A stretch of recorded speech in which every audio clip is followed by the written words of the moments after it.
Uulitin ko po, we are not responsible for any loss of your valuables unless binigyan ko po kayo na instruction na iiwanan po yan dito sa loob ng bus, and that will be the time na magtitake po kami ng liability and responsibility for your own for your valuables. Okay?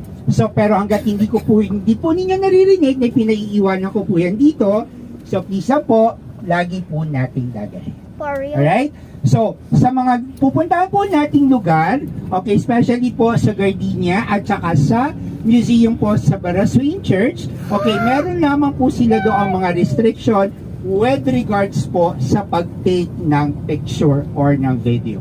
Okay? Una-una po sa lahat, sa loob po ng church, okay, pag inabutan po natin na merong mass na nagaganap, hindi naman po natin kailangang umattend ng mass. Pero, kung gusto po, papasok po tayo sa loob silently at